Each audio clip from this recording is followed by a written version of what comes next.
the universe. The next voice you hear. It's Erik Nagel.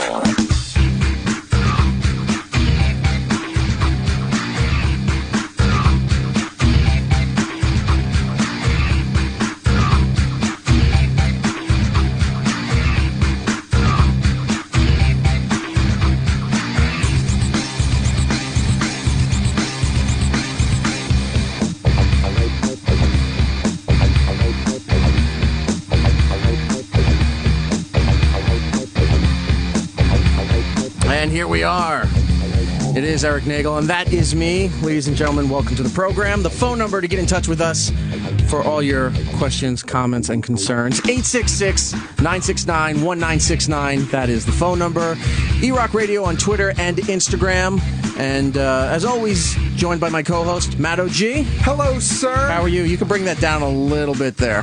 I am okay, thank you. How about yourself? I'm doing all right. A little bit better this week than last week, I think. I think so, yeah. A little bit more there, Paul, if you could. Geek Stuff OG on the Twitter and Instagram. Indeed. And Buddy Giddles is going to be here. I don't know if you're going to be here next week because you start a new television gig. Yeah, I go back to season 2 of Barmageddon, but I should be able to get out in time to make it to shoot the shit. Okay. So it should be fun. Doors open if you can do that. He's Giddlebase on the Twitter and Instagram as well. What up? A lot going on here today. We're going to speak to Chris Elliott later in the program. He's part of that program Schitt's Creek on Pop TV, if anybody here has seen it. Matt Giddles? I've seen Cabin Boy.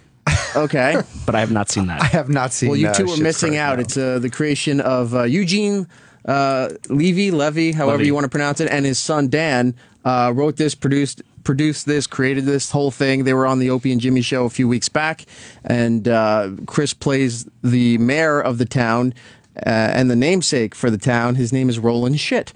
Oh. So That's lovely. we'll talk to him about that, and of course I want to talk to him about Get a Life because that was one of my favorite programs. Of course. And so that's coming a little bit later Can we in the talk program. Scary movie too? Can we? Oh my god. Mashed potato hands. We're also going to talk to some of the creative team from the Funko Company. Yeah, that's who, awesome. Handle the pop art division. They handle the reaction, right? Reaction, the Dorbs, Vinyl Sugar. Funko's got like a billion different licenses. They've got and like billion a different billion lines. toys. Yeah, it's true. And so we'll talk to a couple of those guys a little bit later in the program. They've got some new license. Look, they've got almost every Everything. license that it's. If they don't have it, they'll have it. Right. I've said this before, and I'll say it again. It's the best time.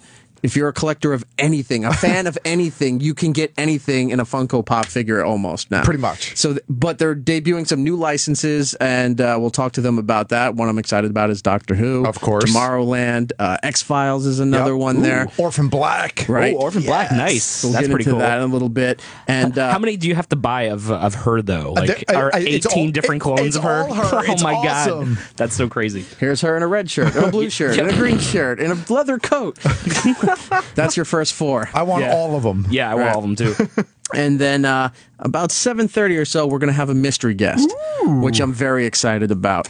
Before we get into everything that we have planned and want to talk about here, I do want to take a moment to congratulate my old friend Scott Shannon on a 1-year anniversary at his new gig. Well, it's not a new gig anymore. It's his gig. He's got the job at CBS FM here in New York City, the morning guy. If you follow Opie and Anthony and the Opie and Jimmy show, you'll know that Scott and Todd at one point were staples of Jocktober, and Yes. we went after them mercifully. And then we realized that it wasn't so much Scott the problem as it was Todd. And then it seemed that Todd pulled some shenanigans, allegedly. I'm not 100% sure, but it seems that Scott got the boot, being forced by some behind-the-scenes doings. And we didn't know where he was going to go and what was going on with this whole thing. It was just out of the blue. All of a sudden, he announced that he's no longer going to be part of the morning show. And we were lucky enough to get him on the Opie and Anthony show at the time, and things worked out great. And then he got the gig at CBS FM, and we were all about that. Hashtag Team Scott on Twitter and Instagram. And he did his 1 year. He's been at the top of the ratings over the summer. At one point, he was number one. Nice. But he's hovering around there with the station and the morning show, doing very well. Had his 1 year anniversary, and he had some nice things to say on his program this morning. So, Paul, if you could hit that, please. And I got to say hello to Marie from Mayo Pack. She hangs out here today, and she listens to us every single day. Please. And I also, we were thanking people that it really kind of helped us out along the way and gave us a new home here at CBS FM. And there was some unlikely compadres. Yes. And it all started out before I'd even gone on the air here. And I got a call from E-Rock, the producer for then Opie and Anthony over at Sirius XM. Right. And they wanted to talk to me. I said, for God's sakes, what are they going to do to me? So I called in, and I don't know what happened, but it worked out okay. It was great. And before I knew it, I had people that were writing me from all over the country. That didn't know you before that. Because they were introduced through. When's this new show going to be on? And so I want to say thanks to E-Rock and Opie and Jimmy and Anthony, who's got his own show going now. Right. From what I hear, he's making more money now than he's ever made before. So, all right, we're going back. We got more. That's the end of the clip there. So that was nice of him to do that. Yeah, absolutely. That's very so nice. Congratulations to Scott and many, many more on what he's doing here. Now, back to our program here. Yes. There's so much going on, especially this week and last week, too, that we really didn't get a chance to touch on. Where do you want to start here? I mean, do you want to start with maybe Sam Simon, Orphan Black, the Ghostbusters universe? Where do you want to go? I have a feeling you want to get Sam Simon out of the way. It's pretty significant. That'd be great if we should could, talk yeah. about it. Yeah, we should absolutely. totally do that. Sam Simon, for those who may not be familiar, he was one of the creators, the developers for The Simpsons. Right. The Simpsons were created by Matt Groening and developed for television by Matt Groening, Sam Simon, and James L. Brooks.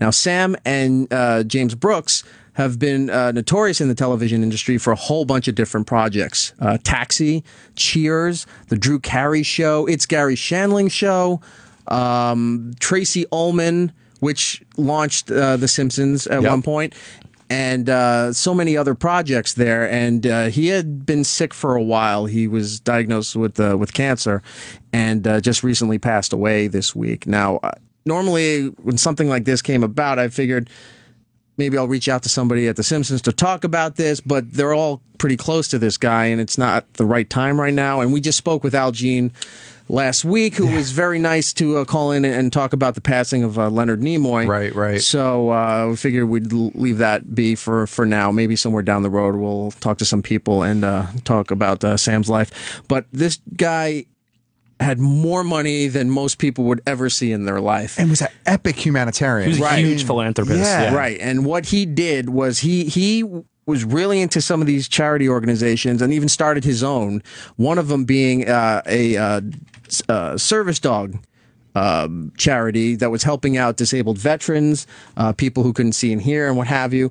And when he passed, it was stated that he donated his entire fortune, which was, I think, personally for him at the time, over $100 million to all his charities. Yep. And that doesn't mean that that's the end of the money. That's all going to his charities.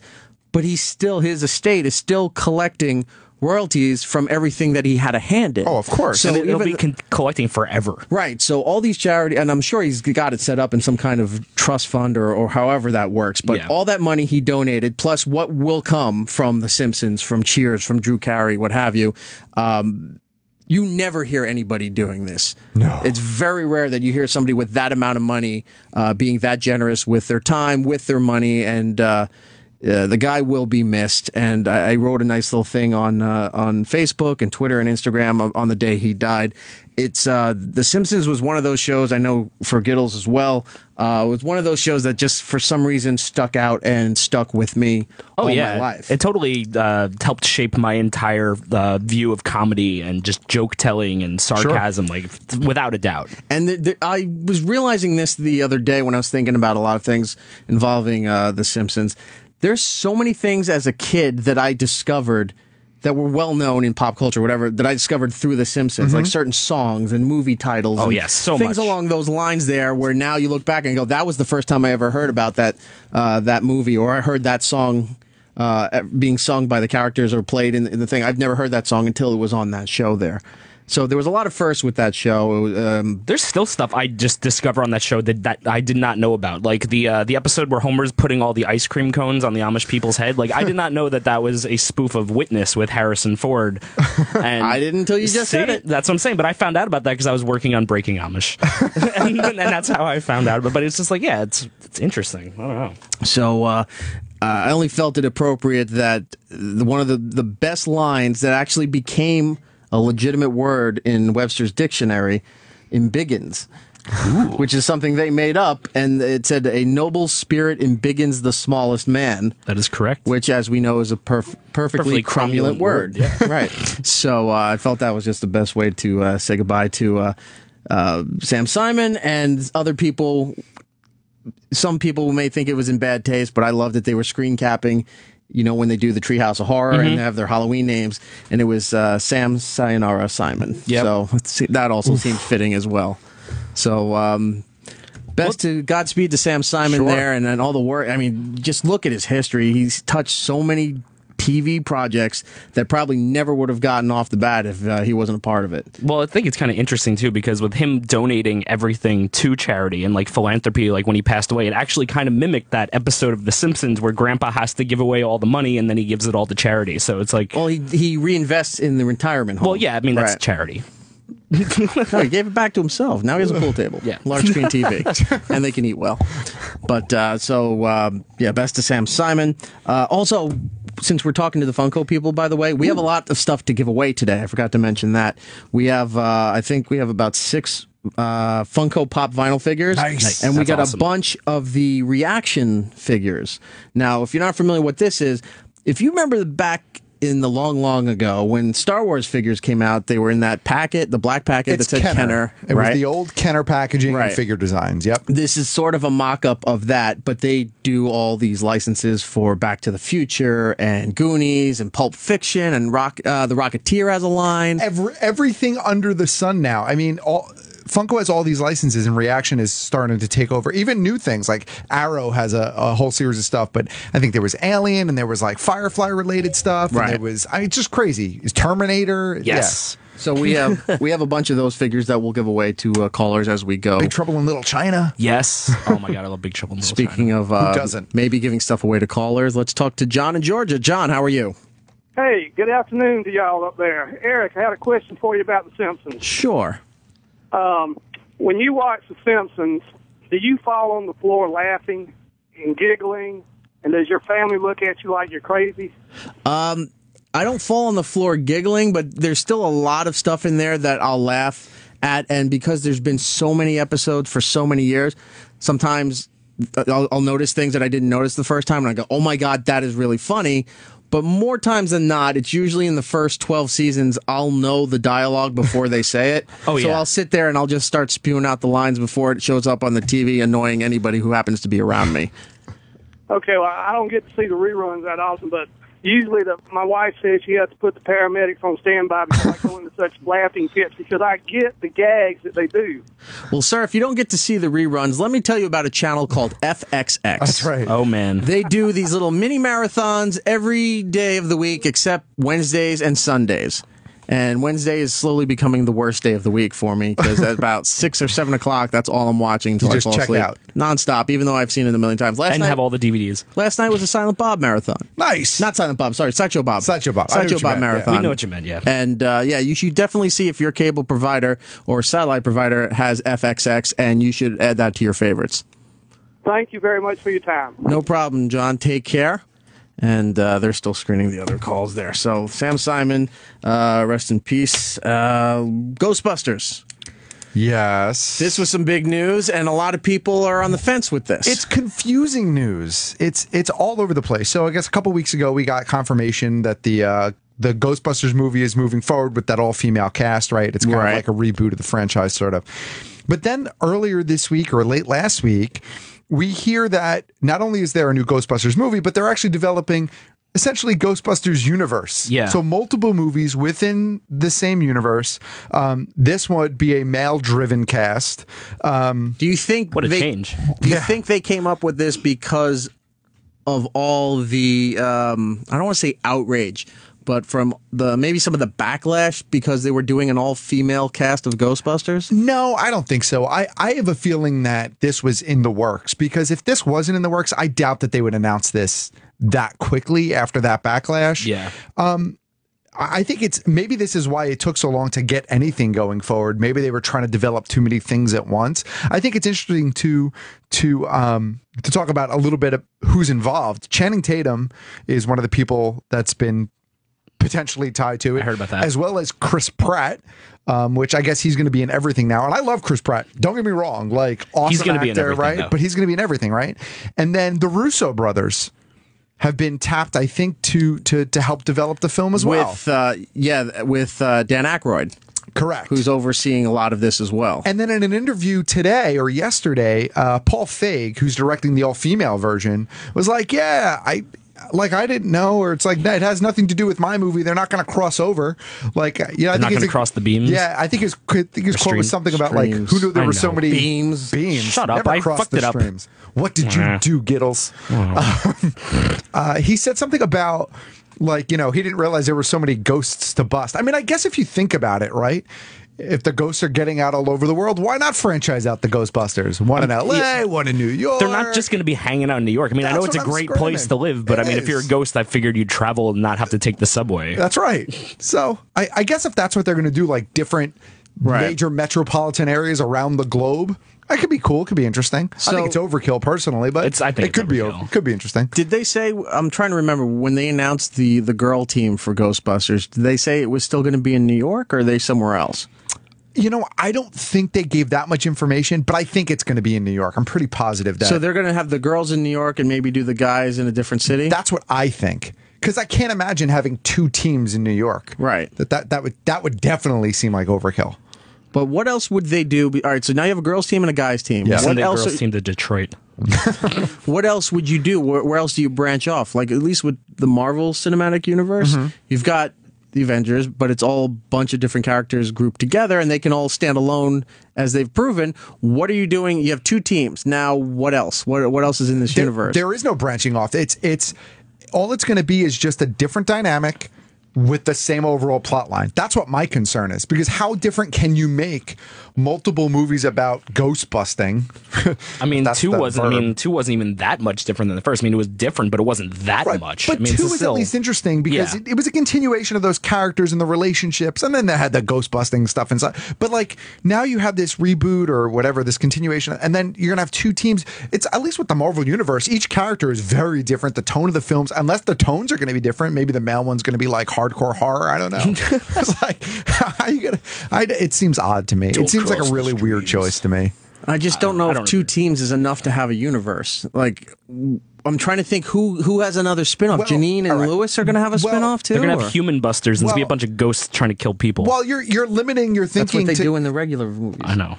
You're limiting, Val. You're limiting your thinking to the characters that you know. Right. These four guys aren't going to be the same four Ghostbusters, so it's not like Janine and and whatever his name is, Lewis. It's just going to be different groups. It's going to be like Taps, and then like where all those ghost shows on Sci-Fi at one point in time. Oh was yeah, like Tabs 50 of like them. people run in the room like, oh my god, it's a ghost, and they run Yeah. out. Yeah, run, dude! Like Brian Harnwell and all those guys. I mean, it was crazy. So I guess it's going to be. I don't know. If anything, I would like to see. Did you watch the cartoon series I in did. the 80s? Okay. Where like Slimer was like part of a team. Yeah, you know how every once in a while, and it wasn't that often, but in a rare while, they would have to do something where they'd have to go into the containment unit and Right. be in that ghost world or whatever it is that they created to try to extract somebody without pulling everybody else out of there or everything else out of there.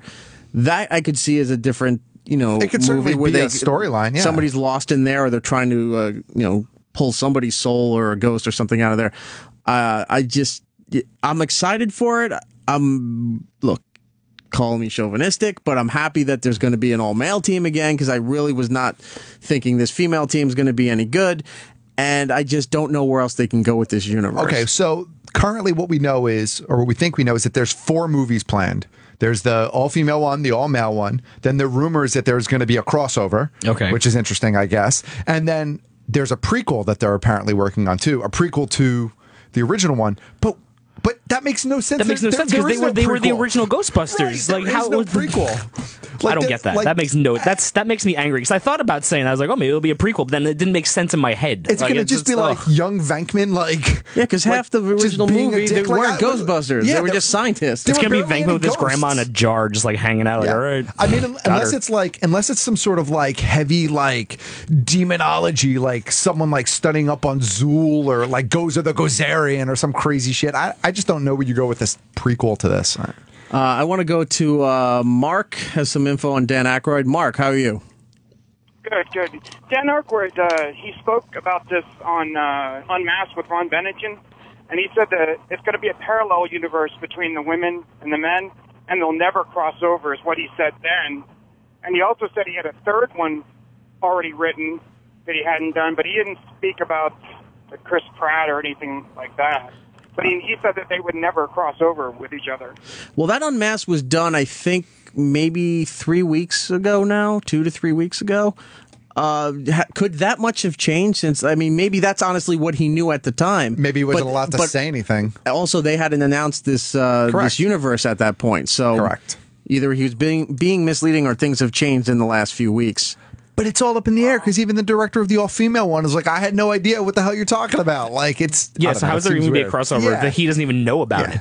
Sony's just going, look, keep doing what you're doing. It's great. Everyone thinks it sucks, but we're just going to do this other thing. Keep doing your project, and it's going to be its own standalone thing. More toys. Yes, that's exactly it. More toys, more video games, more cartoon spin-offs. That's it. If they bring back Ecto Cooler, as far as I'm concerned, if they bring back it's coming back. I said this for the longest time now. It's all worth it. It's going to come back. It's completely overrated. It's one of those things that I think people think that they love. I loved Ecto Cooler. I liked Ecto Cooler too. I know that I loved Ecto Cooler. All right. You're just a hater. I'm not a hater. I just think it's one of those things that got so overrated and so overhyped because it's not around anymore that when it does come out, more people are going to be like, why did I like this in the first place? That's what they said about Jenko jeans. Yeah. Oh, terrible. Why are those coming back? As long as they don't monster cereal the recipe and change the recipe. If they bring back original classic neon green Ecto Cooler, I'm down. Oh, yeah. What did you have to say, Mark?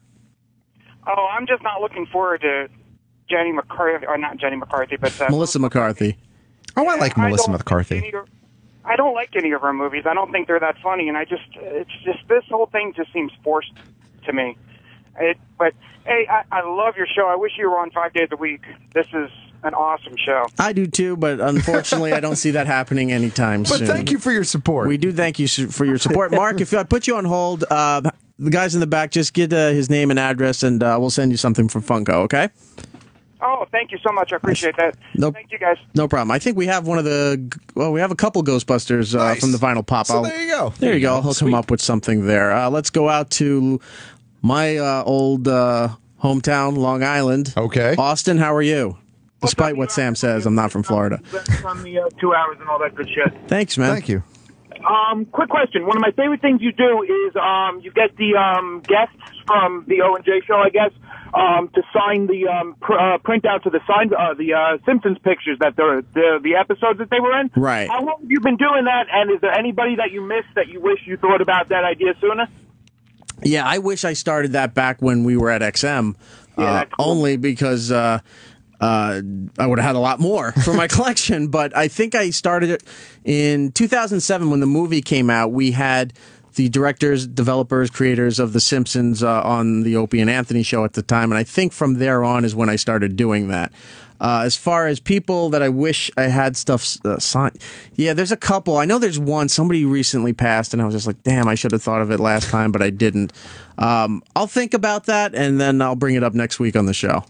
Cool. Eric, a year ago I was pestering you for your fucking birthday recipe that your wife makes you. You got to let me have it, man. It's been a year. Oh, he's talking about the goulash recipe. I've gotten more people writing me about this goulash recipe, despite the fact that Jimmy thinks this is childish and disgusting. I love goulash. Goulash is great. People have been asking me for this, so what I'm going to do is I'm going to put it all together because I have it in.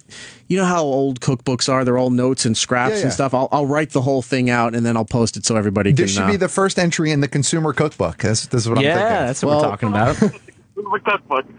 I will do that. Eric, love you, brother. No problem. Take care. Yeah, I'm going to bring the consumer back at some point. I had to put it on hold for a while. Here's a problem. I'm trying to get a damn website built. Right. And I don't care what WordPress or Wix or Squarespace says.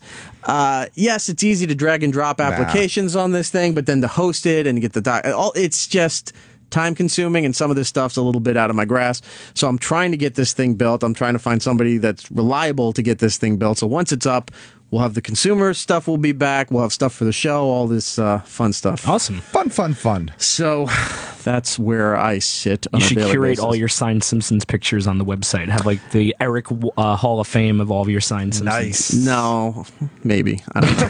No, because you didn't think about it. I think, if I'm reading this right, is your name Ram? Yes, sir. Ram in New Mexico? Yes, sir. Hi, Ram. How are you? Welcome to the program. Good. Hey, man, I love your show, E-Rock. It's great, man. I got a 10-year-old kid. I'm kind of an older dad. I'm 51, and he's 10. And he's like a gamer, and he, just going to Comic-Con, and I took him to some other, stuff he does. But I hear your show on Fridays, and I can go home and talk to him about Right. that I regularly wouldn't know. And I just think that's really cool, dude, and I just want to say thank you for that. No problem. You guys talk about a lot of cool stuff that I don't know about. And I try to be cool with them and go to, the Comic-Cons, and you went to a Pokemon tournament and stuff like that, and all that crazy stuff that I know nothing about.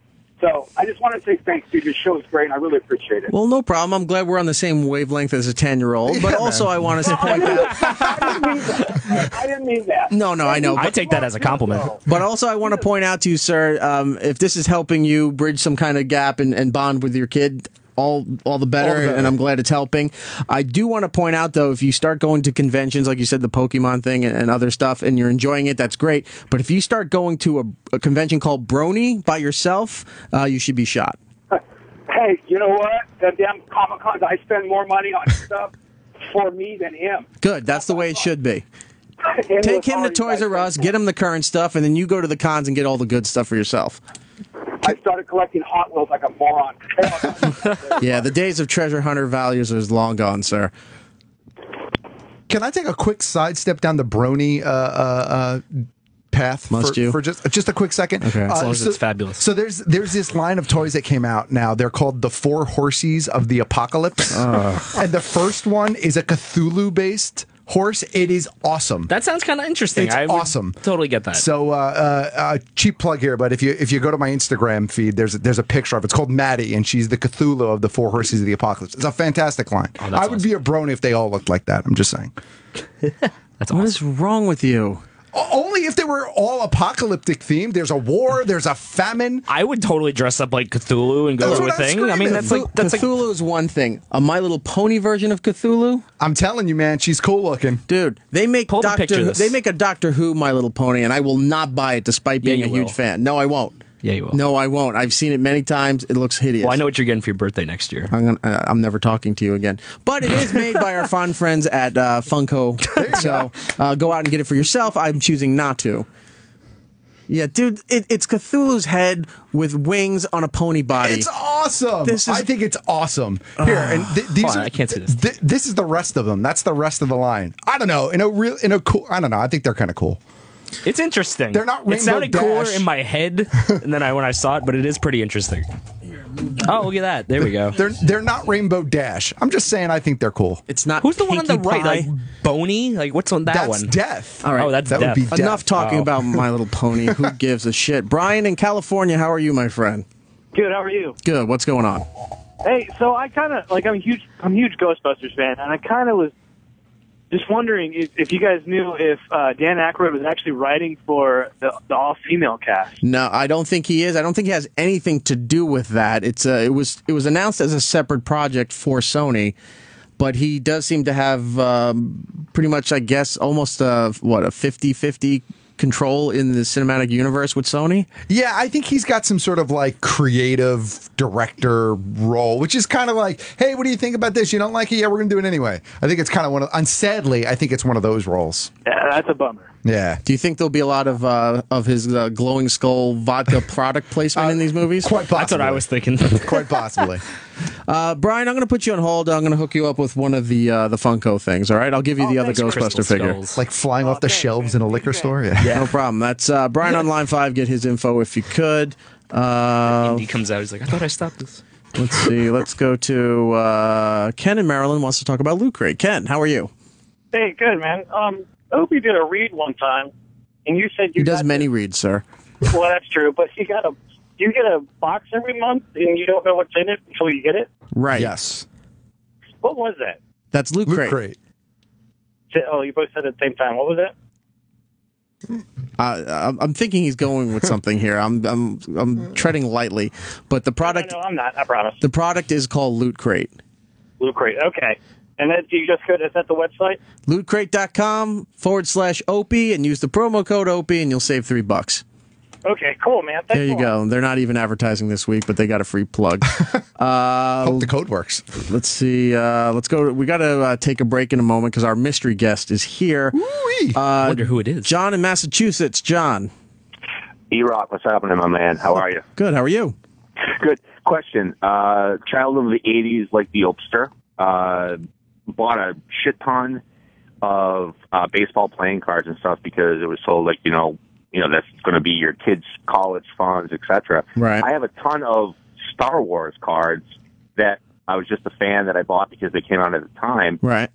Go to, like, dealers locally and stuff, and they're like, oh, they might be valuable or not. Like, do you have any interest? Do you know anything about? Here's the thing: when you go to certain dealers, cards? of course they're going to talk it down because they're going to say, well, that whole thing's maybe worth, I'll give you $50 for the lot. And you're thinking, well, there's no value to it, but really they see a couple of things in there. They may, fetch a couple $100, depending on the condition and the year that they were out, etc. Yeah. So what I would do is you could talk to the dealers and stuff, but you need to do some of your own research online. Google the cards, search for them on eBay, and try to get a medium as far as what the cards are going for what people are selling them on eBay. Read the descriptions and just do your own research. Put it all together, and you can estimate the value of what you think your collection is. And probably more than likely, you'd be able to sell it better either maybe as a bundle on eBay, or if you go to conventions, sometimes you can trade them out for better stuff with certain dealers, or maybe you can make the sale there at a convention better than you would at a comic book store or a baseball card shop.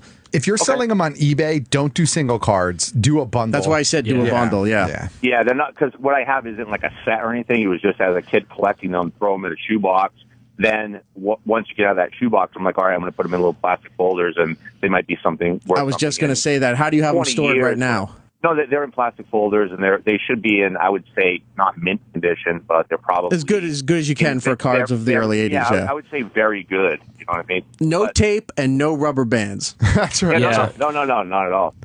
As long as you got them in the little sleeves, you might be able to dress it up nicely. And, once you determine a value that you think your stuff's worth, put it on eBay, take a shot. But don't settle for somebody saying, I'll pay you, half of what you think it's worth. Stand your ground, and eventually somebody will come around if they want it bad enough, and you'll get what you want for it. Okay, is there any specific card that's like a collectible that are these the ones that are like the tops that came in like Honus Wagner of the Star Wars cards, or just are these the ones that came in like the pack like tops with like the gum and stuff like that? Oh yeah. I don't. I was just asking. Probably the black stormtrooper is worth a lot of money. I don't know. I don't know anything about that particular series as far as the value of I'm not them. even sure, to be quite honest with you, if there is like I'm sure there's a rare. There's always a rare. Well, what it is, I don't know. I got Eric like 4 packs of those last week. Nice. The Return of the Jedi ones, and they were like $2 a pack. So I don't know. I haven't opened them up yet. They're still sitting in the box in pristine, old-fashioned condition. Ooh, the gum is still good. Yes. Great. I appreciate your time. Great show, guys. No problem. I'm going to put you on hold, and we'll get you info, and I'll give you something from Funko. All right? Thanks, man. All right, no problem there. We're going to have to take a break in just a second here. So, Ghostbusters Universe, let's wrap this up. Yep. looking forward? I mean, it's going to happen whether you want it or not. But I mean, do you think this is going to be handled well? No. Or is this just a knee-jerk reaction to people not being very happy with the female cast, or is this Sony trying to jump the gun and say we can do exactly what Marvel is doing? I think it's option 3. I don't think it's a reaction to the all-female cast because, quite honestly with you, that fight isn't really big enough for them to balk at it. And I don't think it's being handled well. Honestly, I think it's going to be overkill, and I don't know how you successfully do multiple franchises in this particular universe. Yeah. My opinion. It seems like it's just going to get played out and just be boring. It's going to be like a Saw movie. Like, all right, I get it. Like, what's going to happen next? Ooh. Okay, there we go. Way to go, Giddles. Sorry. We'll leave it It's at true. that. We're going to take a break. We'll be back with our special mystery guest. This is somebody who I think, if you're a fan of Opie and Anthony, if you're a fan of Opie and Jimmy, this is somebody you might have some interest in. The story he's about to tell could be very interesting. Let's just say that the forecast could be cloudy with a chance of this. We'll be right back. It's Erik Nagel. Erik Nagel.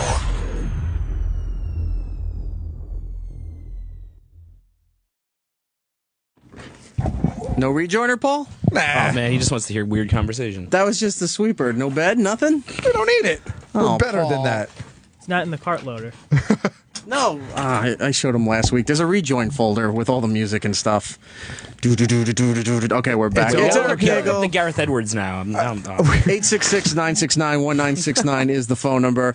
Let's have a bed for when we come back next time, Paul. Sound good? Okay, There we go here. Made that bed. So a little bit later in the program, we're going to have Chris Elliott in studio to talk to him about the new show Schitt's Creek, which is great. You should definitely be watching that. And a little bit after 8 o'clock, we will talk to the creative team behind all the cool stuff that Funko has been putting out and seems to be dominating every toy store and comic book shop and Urban Outfitters and anywhere you wouldn't think this stuff would be. Everywhere. Walgreens has exclusives now for this stuff. So we'll talk to them in a little bit. But for now, I've been teasing that we were going to have a mystery guest.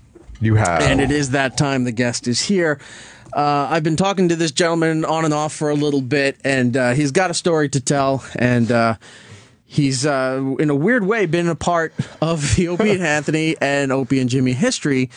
Please welcome the artist formerly known as Meatballs. What's up, man? How are you guys? Yo, what's up, man? It's nice to see you in a different setting where you're not ignoring me at Dominic Anzel's Bakery. Listen, you brought that up. I did not mean to do that. I would have said hi had I known that was you were smoking and thinking you were a badass because you just got off the phone and you're talking to people like I'm the shit. So I was like, all right, I know what this guy's doing. I'm going to do my thing over here. But well, I'm sorry. It's all right. So we're not going to call you Meatballs because, one, you don't want the name, and two, I'm sure they own it, and who gives a shit about that, right? Right. So your name is Rich. Rich. So we'll call you Rich. Mr. Meatballs. Sitting next to a bowl of meatballs. So let's start before we get into all the heavy stuff here. When did you start doing radio? I started doing radio in high school. I used to go and apply it. I'm from Philly, so I used to apply to these radio stations and lie and say I was a college student. So I would do all these internships, and I would skip school, or I would schedule my classes for the afternoon, and I would go and intern for morning shows and stuff like that.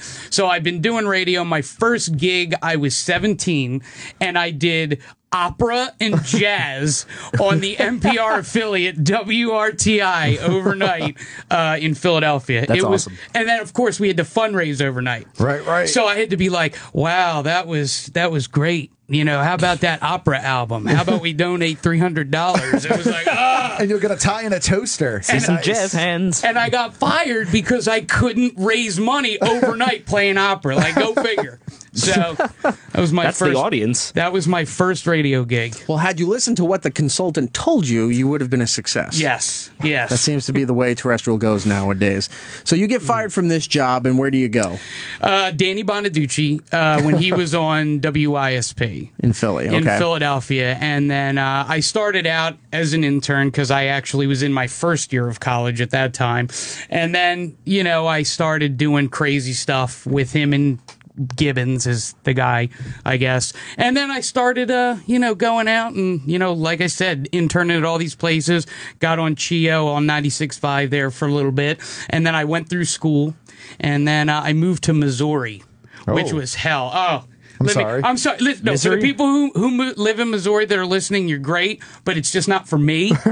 Okay, I don't want to alienate anybody. Sure. But it was just a bad experience, and I did news talk, and I did a morning show, and I was the news director, and I was 20. Wow. So I would do the news. I was in charge of this little 3-man. Can I point out for people that doesn't mean that you were so amazingly talented that they decided to give you everything. It means they had a budget that nobody would accept, and this kid, $19,000 is what I made. This kid will do all this work of 4 or 5 different people for next to nothing. Right. I was not a prodigy, but they were like, "We'll give you $19,000. You have a morning show." I was like, "Morning show, great!" And then they were like, "Well, how about you do news?" And they're like, "You're in charge of 3 people." And I was like, "Really?" They were like, "Yeah." And so I did that, and then I was working 16 hours a day for $19,000. Oh no! Yeah, so that was terrible. I ended up leaving there. I was like, "No way." Yeah, fuck that. Yep. And then I went to Delaware, and then I did. Hi, I'm in Delaware. Ugh. I went to Delaware, and it was another news talk station, and I was a co-host on an afternoon show, plus I did a news anchoring thing, and then I would fill in on all the other stations. Right. And then after that, I did a radio show in Philly on WFYL, and then I did traffic, to sort of supplement my income, and then I saw an ad on All Access. This is PLJ. All Access is a website for the trade and the industry of radio, where they write nonsense stories about this guy celebrates 30 years spinning the hits in Iowa and somebody's birthday, and oh, by the way, there's maybe a job open somewhere. Right. So I go on this website, I see that this job is posted, and I distinctly remember the title because it said, "Can you bring home the boo-boo in the #1 market in America?" What is the boo-boo? I don't know, but I said, "Whoa, the boo-boo. I can do the boo-boo because I've done everything else." Yeah, sure. And so I read the art. It was a 2-page long thing, and I was like, you know what? My dream is to do mornings in New York. That's all I've ever wanted to do. Right. Let me give it a go. I applied, didn't think nothing of it. 3 weeks later, I'm sitting at Wendy's fighting. Hold on. You applied. Was it just like an anonymous Gmail account that you had to apply to, or did you have to send your stuff to somebody or an agent or a consultant? Believe it or not, it wasn't a consultant. I think it went to the EP, Joe, who had a dummy account on a Yahoo. He had a Yahoo dummy account. So you knew what station it was, or it was still... No, okay. No, yeah, it was, Had you known, would you have applied? Yeah, I think I would have, because I didn't know, again, because I'm not from New York. Right. So I didn't know as much about Scott and Todd or anything. You got to look at it from my perspective. At the time, I was 23, and I was like, gosh, this is a #1 market. It's mornings. It's on air. This is great. This is what I want. Absolutely. Okay. So I apply. I didn't think nothing of it. I thought, whatever. I was still applying for all these other jobs. And I'm sitting at Wendy's, and I'm arguing with my now ex-girlfriend, who is a pain in the ass. And I get a call from a 212 number. I'm like, 212? What is this, a bank? Do I owe somebody money? So I get a call, and it's Joe, my boss at that other place, the executive producer of the show, known as Monk. And he says, "Hey, we got your resume and your demo, and your demo's really good. We would love for you to come up." I'm like, this is not real. This is not. I have no experience, and there is absolutely no reason for me to interview for this job. So whatever, I come up, and the interview was 20 minutes. So, you think you blow it. Right. I go in, I see Joe for 5 minutes, and then he brings me into Todd's office. Now, at the time, it was still Scott and Todd. So Todd was in the middle, Scott was at the end. So I go, and I was like, well, I guess Scott's, he's Scott. I'm not going to go talk to him. I talked to Todd. 15 minutes, really awkward situation. I mean, just because it was so intimidating. He was like, well, are you okay with doing, going out and getting all the, what did he say? He said, getting the bacon to be in the #1 market. He kept using these bacon references. And did he explain to you what Bobo was? No. I think Boo Boo or Bobo, whatever. I think the Boo Boo was Joe's.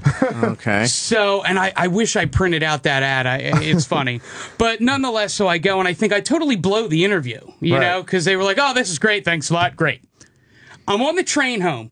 Literally, I get home, and I get a call. It's Todd Pettengill.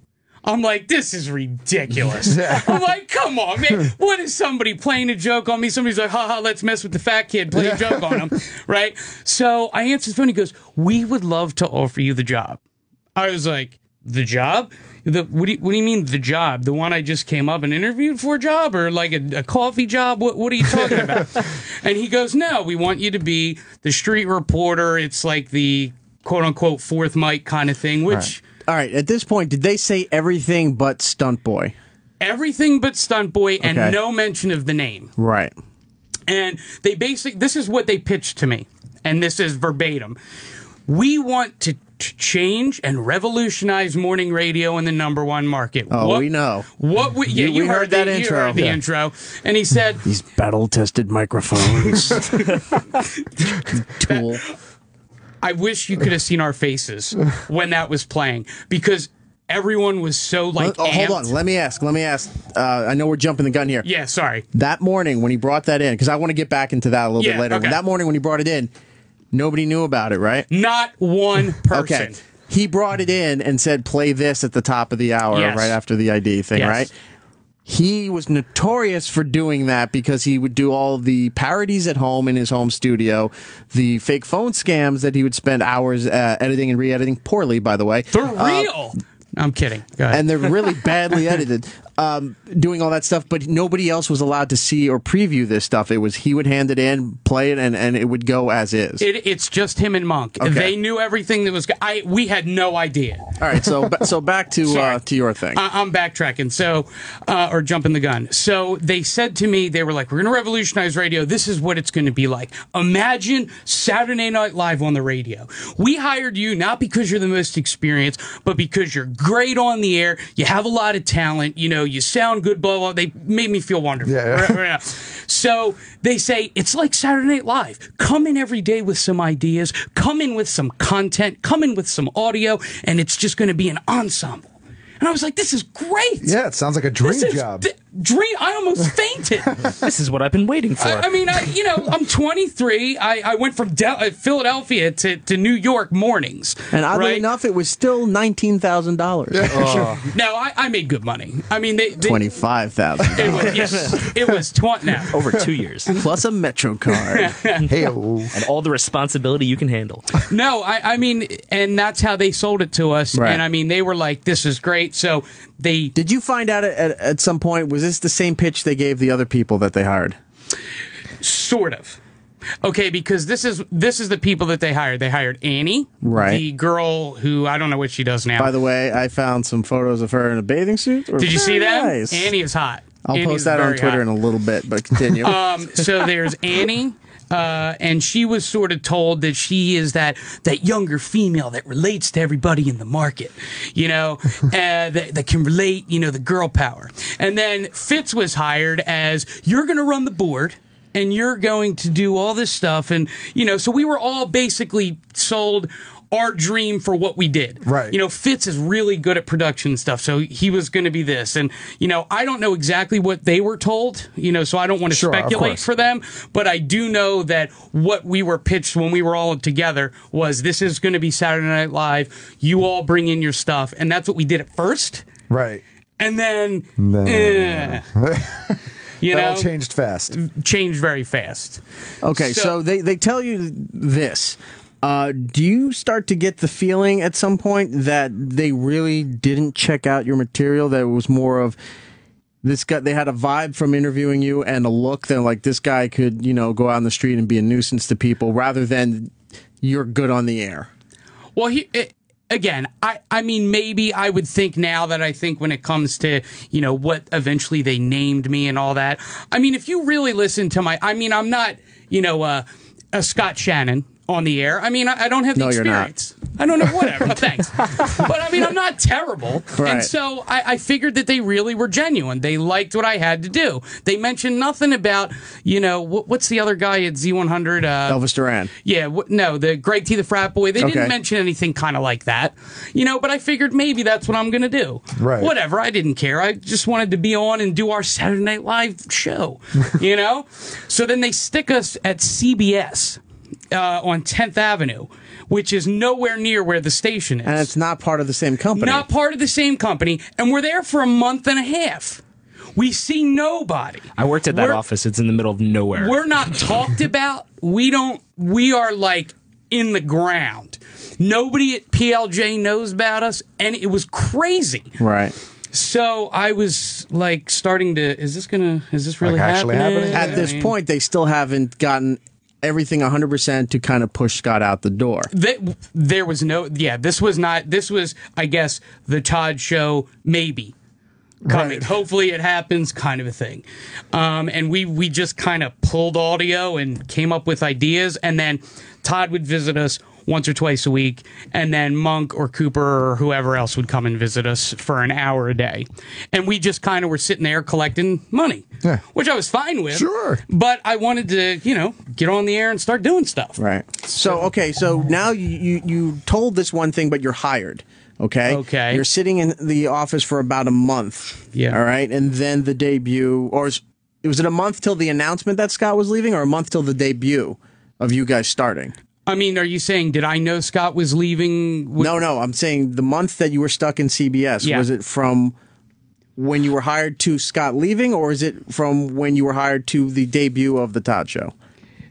It was actually kind of till a little bit after Scott left, but not quite to the debut of the Todd Show. I was at CBS from maybe the first week of January until the 20th of February. And I distinctly remember the 20th of February because we had 4 days of run-throughs. We ran through the show, did like rehearsals, and then we went live the 24th is when we went live. Okay, so now the debut is coming. Yep. They're on vacation. Scott had left. We had talked to him at this point. Yes. And I don't think he announced when he talked to us that he was going to CBS, but I think we knew. Right. But it wasn't official yet. Everyone thought he was either going to OR or CBS. WOR or CBS was, I think, that we thought he was going. OR, from everywhere else in the world, it's not in New York. I know this is a very local story, but it translates to, this channel and the Opie and Jimmy show and Opie and Anthony, what have you. WOR was an AM talker in New York. WCBS FM is the classic hit station where Scott is now. So the debut is coming. Right. When did you find out they're naming you Meatballs? I'll never forget. Okay. So we were after our second day of practices. I guess it would have been the 21st of February. We went to lunch. I forget the name of the restaurant. It was like an Irish pub. Right. All right. And we're all sitting there. I get up. I go to the bathroom. It's Todd, Monk, myself, Annie, pretty much all the new hires, and then the program director of WPLJ. And we're all sitting there. I get up, I go to the bathroom, and then there's sort of like this kind of like chuckle between Todd and the Monk and the program director. And I look at them, and they were like, should we tell him? Should we tell him? Should we tell him? And I go, tell me what? You got to tell me. Well, what, is this a joke? Are we all not hired? And then everybody thought they were talking to them. You know, and I knew they were talking to me because they were looking at me and giving me that smirky look. Yeah, that dirty SOB look. Yeah. Oh, I hate that. I hate you. We're going to make you look stupid. We got something in the works for you to look. So they go, and on top of it all, then they talk about what their dream is for the show again for me. And then they go, and I think that you are Meatballs. And I go, who told you this? Todd. Now, he goes, I think you are Meatballs. And he does this Meatballs thing.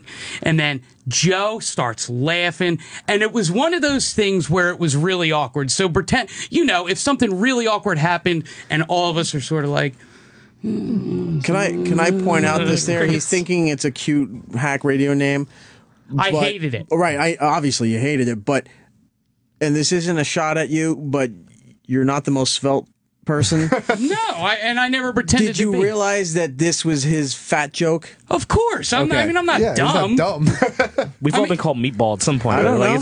Listen, what did you think? I said Meatballs. I guess that must mean I'm a good cook. No, I knew what it meant. I didn't know if you were out to dinner and he thought, he spilled the meatballs. Let's call it because that's no. It was his way of saying fat ass on the show, fat stupid guy doing fat stupid stuff on the show. That was his way of saying it. I did not know about the meatballs thing, and to be honest with you, looking back, if I knew about the meatballs thing, I probably wouldn't have taken the job unless they changed the name. Right. As much as it was a dream come true and I wanted so everything. So this is just like a few days 2 before. days. 2 days before you go on the air. And I feel like 2 or 3 days. Don't quote me because I don't want there to be. It was 3 or 4. It was a very short time. So I feel this kick I'm in the pit of my stomach. Yeah. And I'm so upset because I'm embarrassed because I have all my family, all my friends, everybody from college, all these people, who I'm so proud. Oh, I made it to New York. Can you believe it? Right. And I'm going to go on the air as fat, stupid, dorky, loser Meatballs who does stupid crap. And again, I mean, it was terrible. So I was just mortified. And then, I'd have to go and introduce myself as Meatballs, and he would only introduce me to people as Meatballs on and off the air. And it just, to me, it was mortifying. I was mortified. And I know I'm not the skinniest guy in the world and not, whatever, but I would have felt better if he was like, hey, this is fat ass. Hey, this is fat ass. You know what I mean? Let's send fat ass out. Yeah, Meatball there's something really degrading about it. Yeah, it's really just kind of fucked up. Yeah. I hate, and it was meant to be, in my opinion, it was meant to be like, you need to know that you're this dumb fat person. Right. And that sort of, and I hated it. I mean, I went along with it because I was already there. I already signed a lease on an apartment. Right, you're collecting a paycheck still. I'm collecting a paycheck, and I said, let me just get through it. Right. Maybe if I can show that I can bring content to the show, they might be like, oh, he can bring content.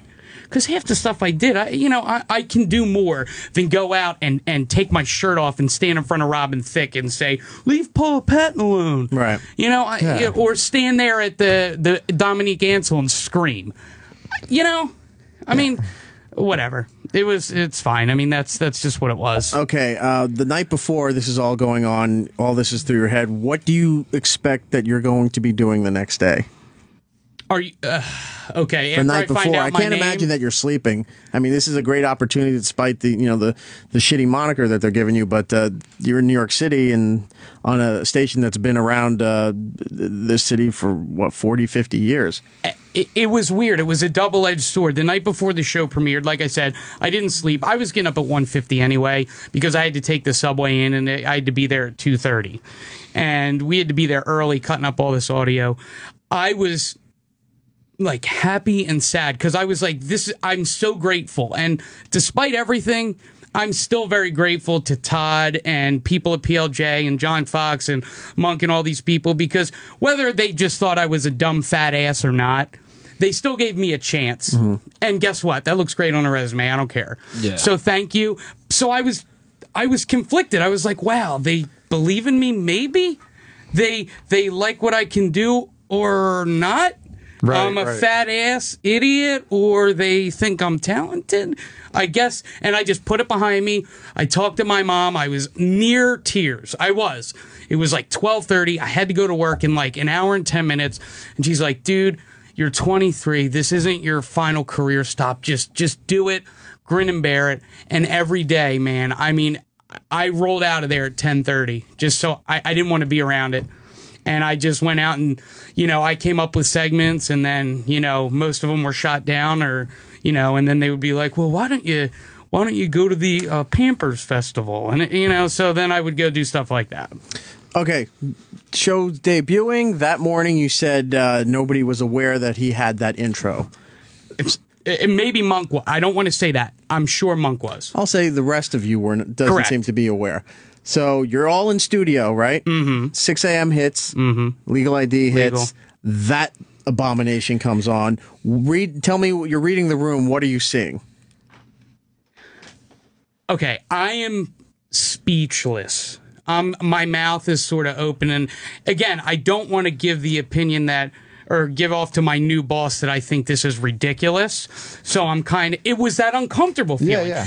Everybody was in the room with the exception of Todd. This is what Todd was doing. Todd was like, he was like into it. He was listening. His eyes were closed. And then the rest of us, we were sort of just like, My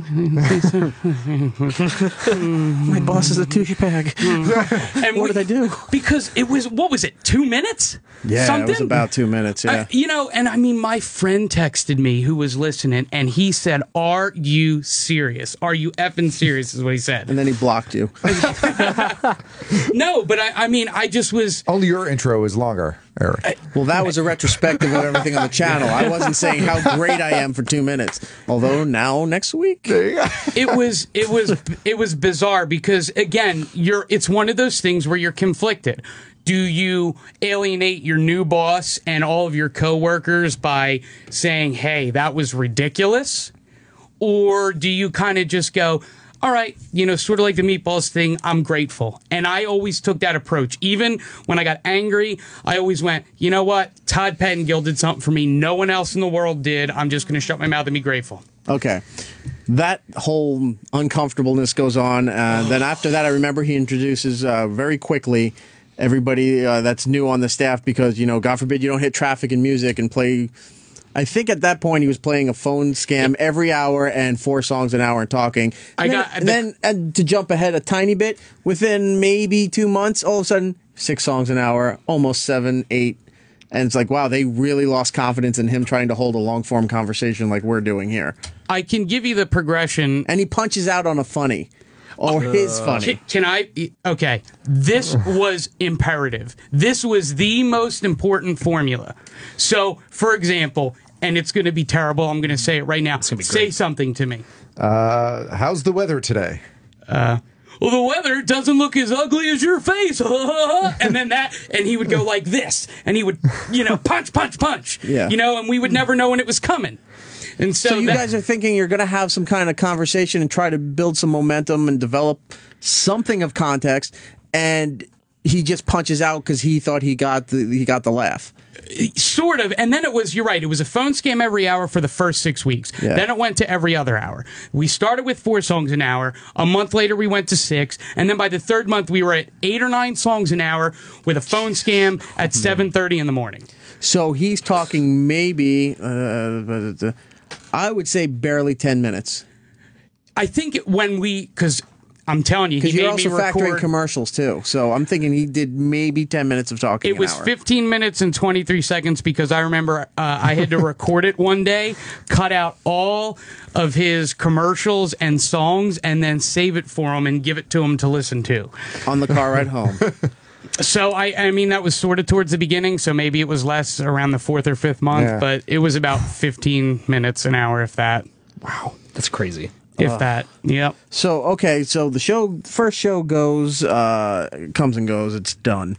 Now, time's going on. He's forcing you out on the street to do stunts, and that's what you're hired for now. Your Meatballs, like you said, you were out there harassing Robin Thicke's wife, right? Yeah. And you did the Dominic Ansel thing. Then there was something with Alec Baldwin that you did That too, was right? the first day. Okay.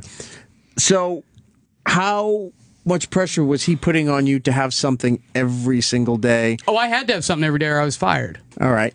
Yeah. Okay, fine. Fair enough.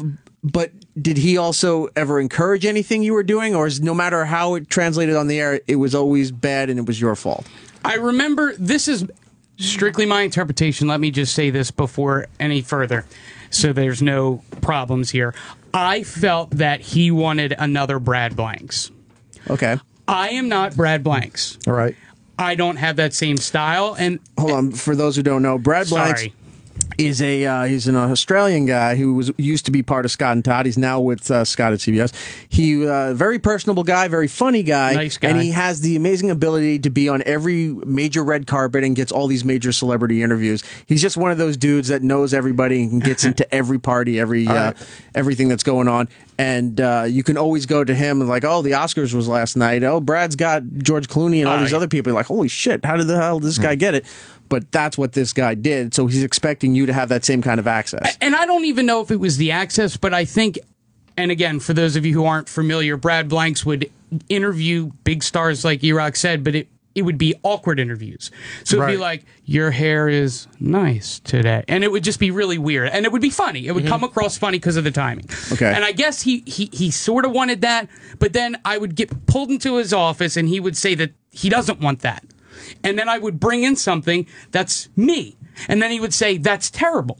And then it would just be, I never got it right. There were 3 things that I did throughout my whole thing there that he liked.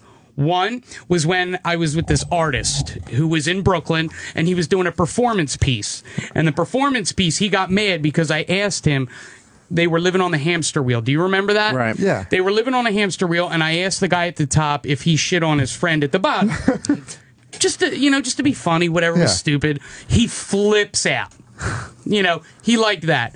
I got an interview with Kevin Costner. I kept asking him about the corn and Field of Dreams. I kept asking him about the cornfield, and I wouldn't ask him about anything else. So he liked that. But other than that, I must have had a meeting 4 times a week with him and the producer, Joe, or Monk.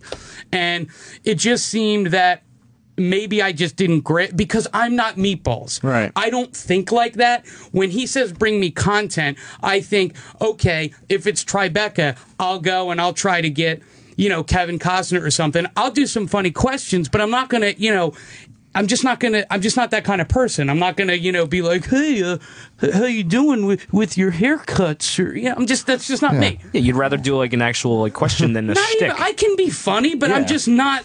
I could never get a direct, what do you want? Because he would say, this is what I want. And, I needed to bring in something every single day, fully edited, ready to play. Understandable. And that's fine.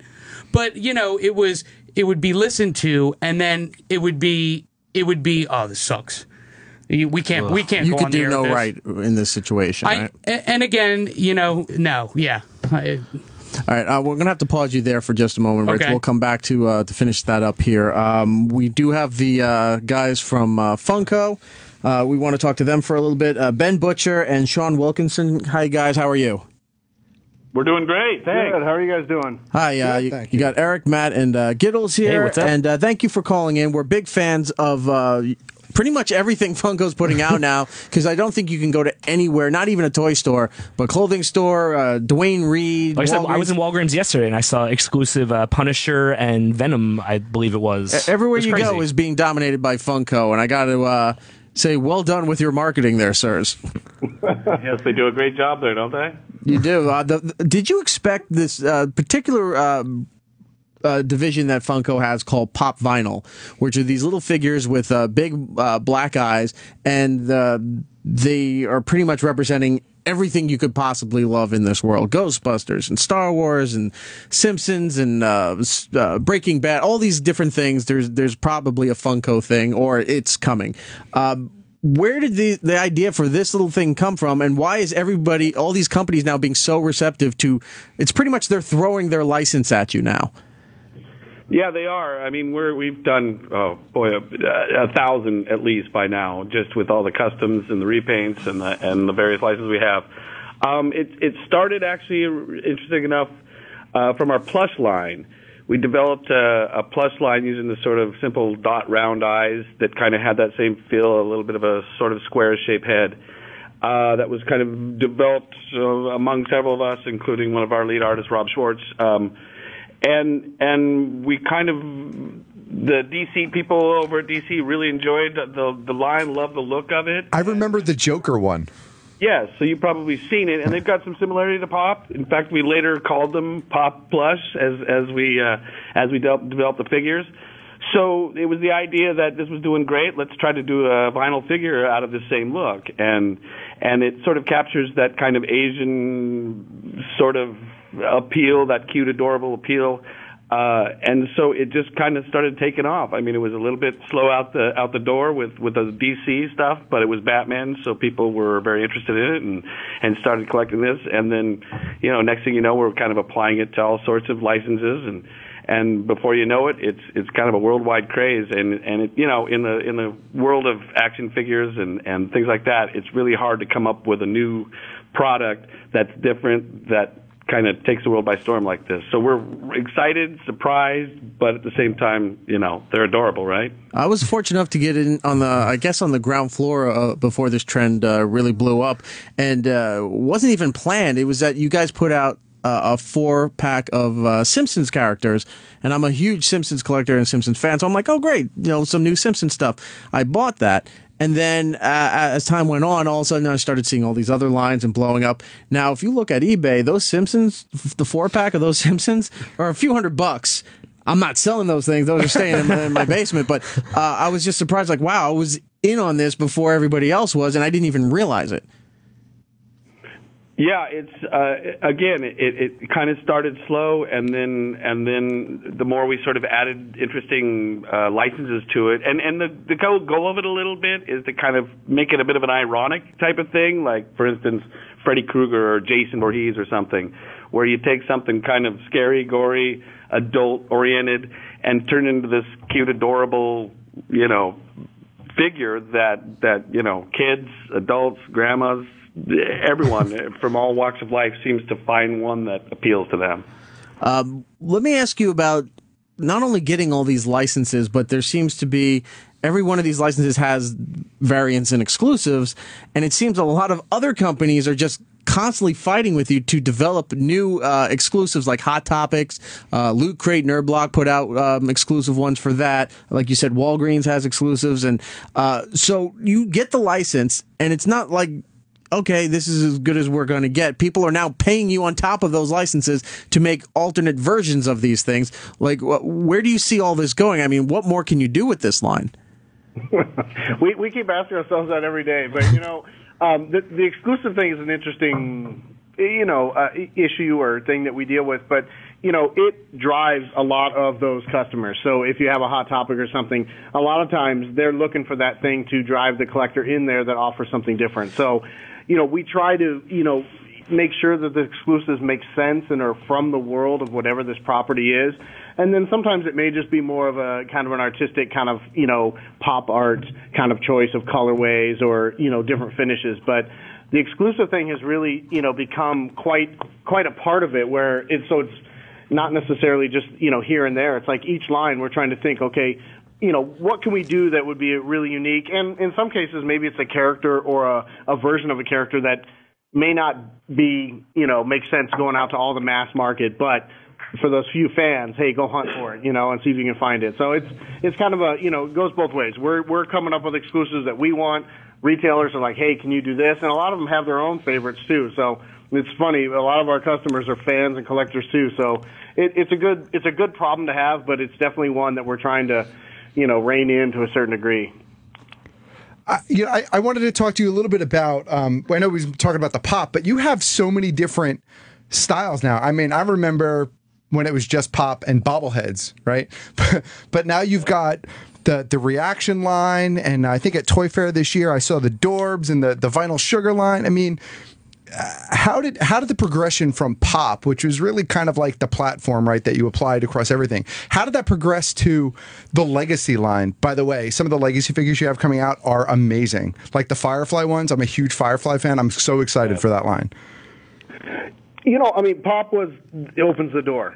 Pop really opened the door to a lot more opportunities than maybe just, the bobbleheads, might not have. So once Pop got going and people realized that we're willing to take chances on licenses that may not be the huge home run, but may offer something for that collector that, another company might not do, opportunities to do other stuff came up. And, we're all creative people here. We're all collectors. We want to keep coming up with cool stuff. We want to be, try action figures, try anything. We're always designing new stuff. A lot of things we're like, maybe that won't work, but we're always throwing ideas up on the wall, see what works. And I think that's led to, reactions, led to Legacy. And it's just also a chance for us to, find out what our boundaries are. Like, if we're excited about something, can we do a cool take on something?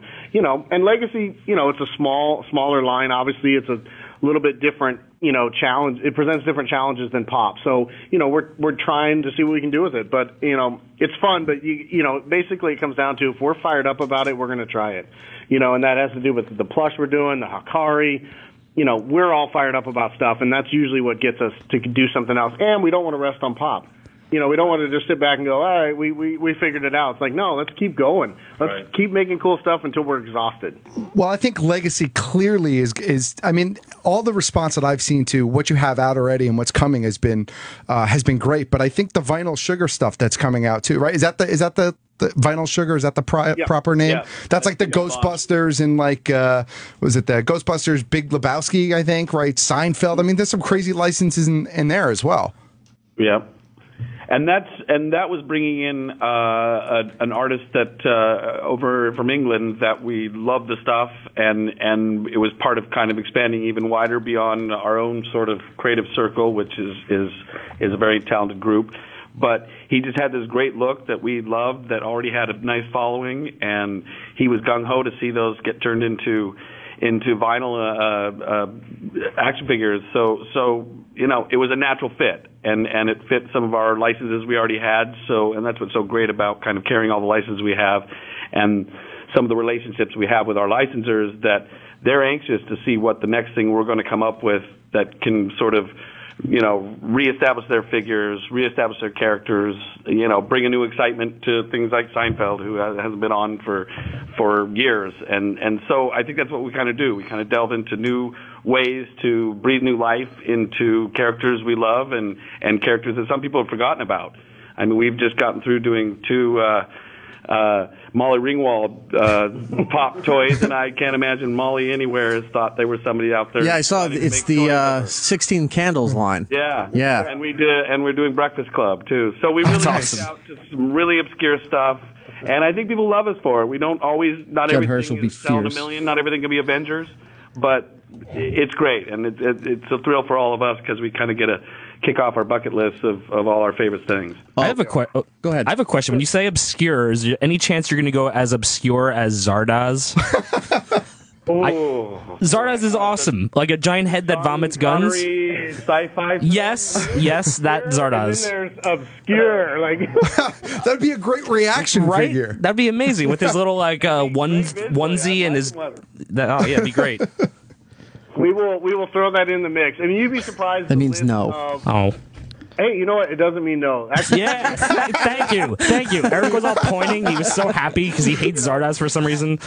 You'd be surprised. I mean, honestly, the killed list my of mom. licenses, we have close to 200 licenses now, which is That's staggering. crazy. And then, but the list that we would love to do is probably 400 long, and we're always going back to it and all these other lines. You mentioned Dorbs, you mentioned the Vinyl Idols that are in Vinyl Sugar. Like, these give us opportunities where, hey, that license may really resonate there, but it hasn't resonated over here yet. And so that's another reason for some of these other lines. And but yeah, nothing's ever a no. Everything's always like, all right, maybe not yet. But I mean, we come back to some of the craziest things. I mean, we're pursuing Golden Girls right now. Like, That's awesome. I mean, and so nothing's off the table. Right.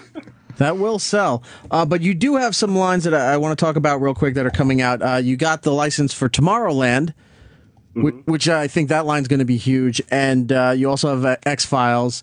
And you also announced Doctor Who, which is amazing because it's really hard to get that license away from, what is it, Underground Toys? Underground Toys. Yeah. No, we were thrilled to get that one. That was some effort. We also just signed up Harry Potter, which was another one. Jesus. That was next to impossible to get. We've been begging for it for 6 years now, and it's sort of the popularity and the widespread of the pop that they finally came to us. Just because, take our money. They see the value. Right. Yes, that's exactly it. So it is. We're slowly crossing off all our favorites, and who knows, Zardoz maybe next. Yes. Woo-hoo. Or if not, I'll take Total Recall with a Quado. That would be awesome too. All right. There you go. See? That's on our list. Yeah, that's on our list. Total Recall's on our list. Yes. But is Quado on the list? Yeah. No, definitely. And the funny thing with the Doctor Who He's is the variant that glows in the dark. There you go. Yeah. No, the Doctor Who we've definitely wanted to do, and Underground Toys is a great partner with us. They're our distributor in Europe. We work really closely with them, and we are always, they're out here, we're out there. We have a great partnership with them anyway. So we were happy when we finally could work a licensing deal that made sense for their business and ours, and that's really what it came down to. But it's going to be great for everyone. I was really happy to hear that as well, because they also, for the Doctor Who stuff, have an exclusive deal with Titans Vinyl for vinyl figures, and they do those sizes.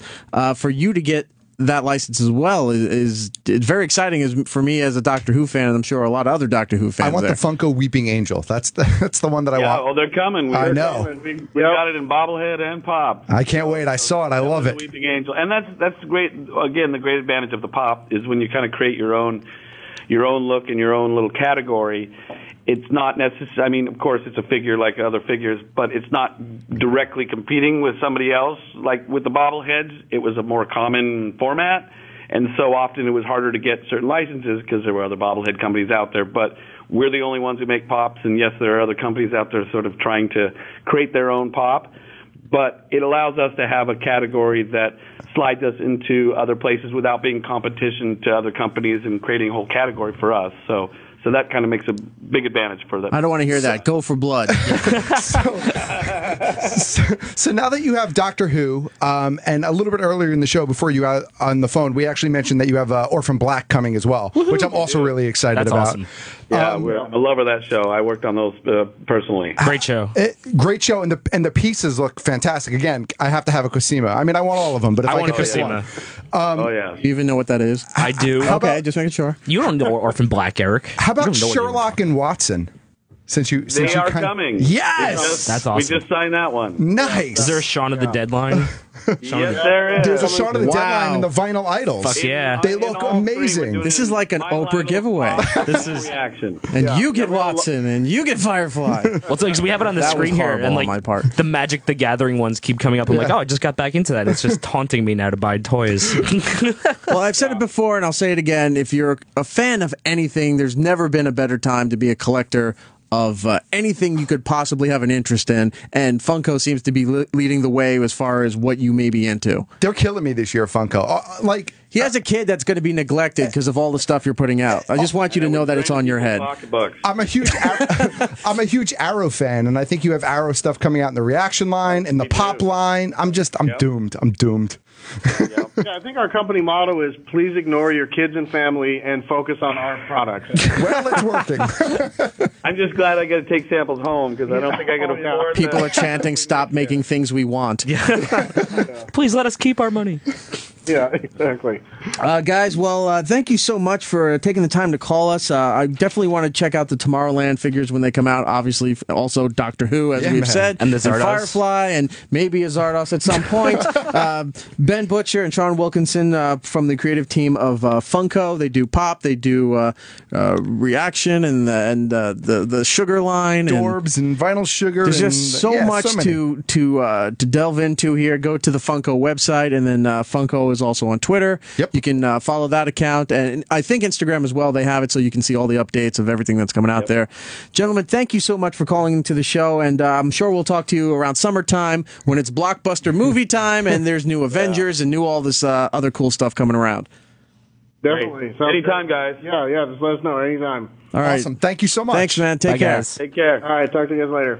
That is so awesome. That was great. I can't wait to see all of this stuff. I hope they're hard at work on that Zardos thing right now. I'm mad Scribbling excited it. about Sherlock, too. Sherlock's going to be great. Yeah, man. And they're going to hit rock bottom one point and go, remember that asshole that said Zardos? Zardos? Yeah! And then it saves the company. And then they, thanks to Giddles. Zardos wins the It's like day. the end of a movie. It's going to be awesome. We're going to take a break. We're going to talk to Meatballs a little bit more, and then we got to get to Chris Elliott. So stay tuned. We'll be right back.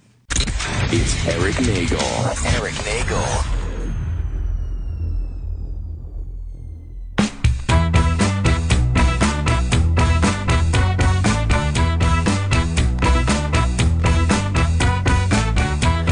And we're back. It's Erik Nagel. 866-969-1969 is the phone number. There's just never... I thought we'd move to 2 hours. We're like, we'll have so much time to do all this stuff. And still, not enough time to get across everything that we need to. We're chatty Cathys. Which is a good thing. We're still going over last week's prep list. Right, and we're like, well, not going to get to this, not going to get to this. Last week. Some of this stuff is a month old. Yeah, seriously. Well, one day we'll get to this stuff here. But for now... we'll make the best with what we got. Thanks to the guys at Funko. That was really cool. Yeah, I can't wait to see all this new stuff. Yeah, those guys are awesome. They sent a bunch of stuff here that we're trying to give away to the callers, and I'll do some on Twitter as well. But I noticed they sent some of the new X-File figures that don't come out till April, and I think Roland left with them.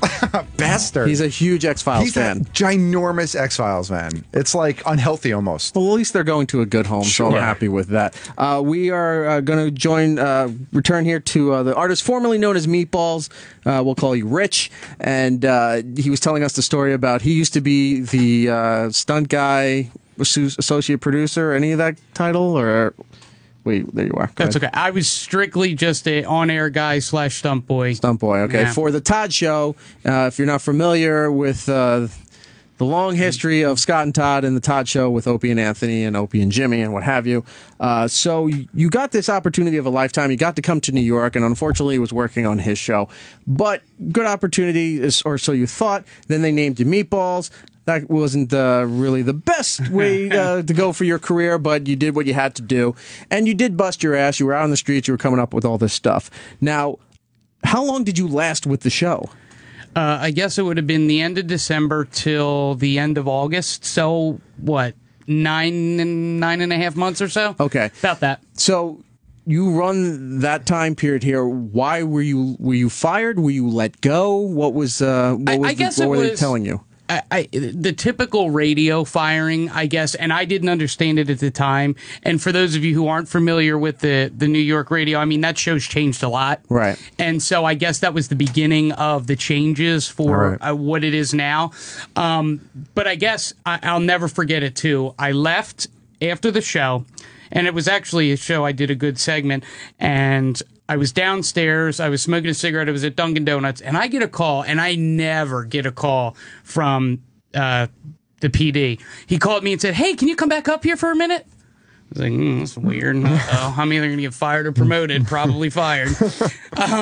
So then I go into, and I'm talking, like the market manager, the vice president of Cumulus, and the PD, and of course, Todd and Joe were not in the meeting. Of course, when they let me go. No blood on their hands.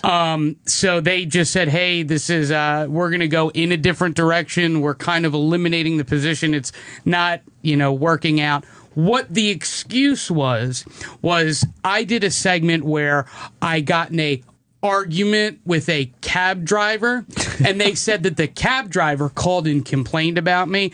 Now, I don't know if the cab driver ever did call and complain about me. I don't think so, because I did get unemployment. So I think that was just get out. They knew I wasn't going to argue with them or anything like that. Right, just an excuse.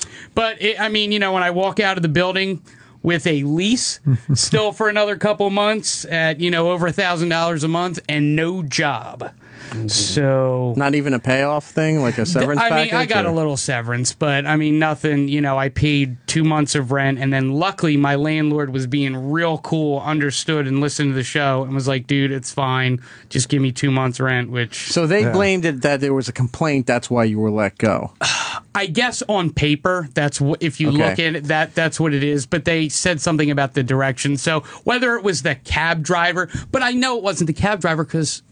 You're there, you're behind the scenes. What did you think it was as you were there for like 9 months? You saw that this thing was not working out.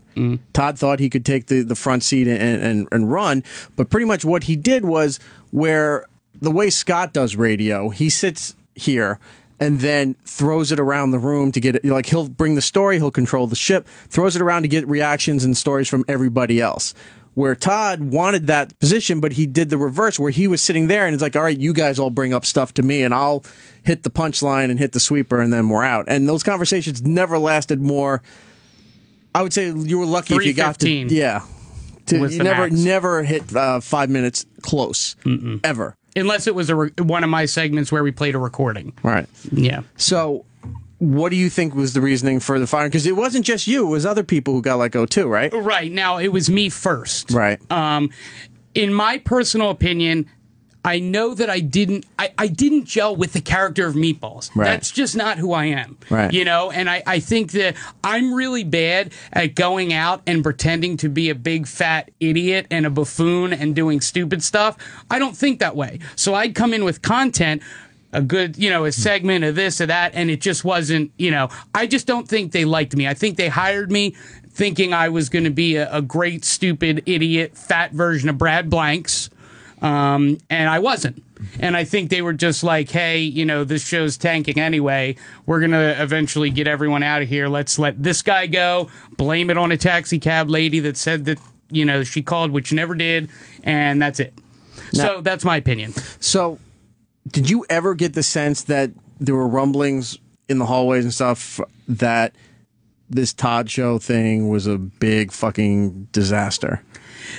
You know what? Cumulus is really good at keeping up appearances. I mean, everyone was gung-ho. I think I can say this, the vibe changed. I don't want to say that that's because they thought the show sucked or didn't, but the first couple weeks, everyone was coming in. Hey, Meatballs. Hey, Todd. Great show. I love this segment. I love this. I love that. And then sort of, they kind of wouldn't, wink and wave kind of a thing. And it definitely changed. It would be if, like, we, one of us got into an argument and I came by and, hey, you know what I mean? So that's kind of what happened. Let me ask you about the first ratings book that came out then, because we were all over it when that happened. Let me just say this. I know, and for those of you who were wondering, yes, we all knew, and we all got all the messages and pictures, including Todd. We all got them. We all saw them. From the Opie and the Jimmy pictures listeners. And all that. Yeah, all the Opie and Jimmy listeners. We got them all. Don't think we didn't say them. Even though we didn't acknowledge them, we saw them. Right. All of them. How did he react to this? Because I know his personality, and I can't imagine that he just said, ignore it and let's just keep doing the show. I don't want to speak for Todd, but my impression of how he took this, I think it bothered him, but I think he was more concerned with trying to right this ship that was just going down. Okay. To the point where, we have a social media director, so he just took Twitter and all that off his phone, and he just didn't look at it. And I will admit this. I would come in and go, oh, did you see this picture? Did you see? Look. Or I would go, oh, do you remember when I did this? That guy's penis was huge. With all the dick pics that, I would say, hey, Todd, look what they did to me. And then I would accidentally flip through and I'd be like, oh, sorry. You know what I mean? So ISIS wearing a Todd shirt. He would see it, and then the Scott thing really bothered him, I think. About the team Scott and the, because we took Scott's side when we realized what he was doing. That I think that hurt him because I guess he didn't want to be known. And again, this is my interpretation. I guess he just thought that he was looked at as a villain, and I think it did bother him a lot. That's just my interpretation, though. Okay. So all this is going on. The ratings aren't doing well. We're constantly checking in on seeing how they were doing. I think once or twice we were checking on some of the bits that you did. And then out of nowhere, I started hearing from people that I know in the radio industry that there's going to be some kind of shakeup. And when I started hearing that is all the same time when we found out that you were fired or let go or however they want to put it, right? So we were hearing these rumblings, and then going into the Christmas break for everybody, all the stations were taking like 2 weeks off. We found out about Jade. Right. So Jade's being hired because Cooper's gone. Yeah. What happened to her? All I know is, and I texted her. Was she let go, or did she leave on her own accord? I'll say this. I texted Cooper. I said, hey, Coop, what happened? And this was her exact text to me. I didn't leave Cumulus, but I left to pursue other aspects. So what they did is she had a contract. They can't let her go. So she's doing other stuff for Cumulus. She's filling in on ABC. She's doing the Cooper Lawrence show. They were like, this isn't the right move. Like, you're not the right fit for this show anymore. And now, I wasn't there when that happened, but just based on what, I said to her, I think she's pursuing other opportunities within Cumulus. That's all I know. I know she's still getting a paycheck, put it that way. Okay. So she's taken care of, but they move her off of there. You're let go. There's a gentleman named Fitz. Was he let go around the same time, or is he still there? No, he's gone. He's gone too. Okay, so all this is happening, and it just seemed, for the public, out of nowhere, all right? But for people in the industry, we knew that, this is crashing and burning. This isn't working well. The hiring of Jade now, because now it's the Todd and Jade show, was this forced upon him? Do you know this? Or was he really thinking that he needed a different co-host? Because I can't imagine. I have to think of how to answer this question without Okay, what do you think happened? Like you said, are you asking me if he said, "Oh, I think Jade will be the person that brings this show together"? I'll tell you my. This is just my idea of what might have happened. All right, and I don't I'm not know. going to say yes or no. I'll give you a thumbs up or thumbs down. Okay. They tried this experiment. Okay. It wasn't going the way that they hoped. They spent a lot of money. They were also doing a cash prize giveaway, like thousands of dollars. It was $1,500 a day. All right, right, for a long period of time, much longer than most radio 3 stunting months. goes. Right? Oh shit! We paid a lot people of money $1,500 a day for to 3 listen months. in. Yeah. Wow. This isn't going the way more that than they were paying you. Yes, it was. It was. Yeah, it was. You should have been calling in. It wasn't going the way they hoped. They realized they spent so much money, and they couldn't throw enough money at it to fix this problem here.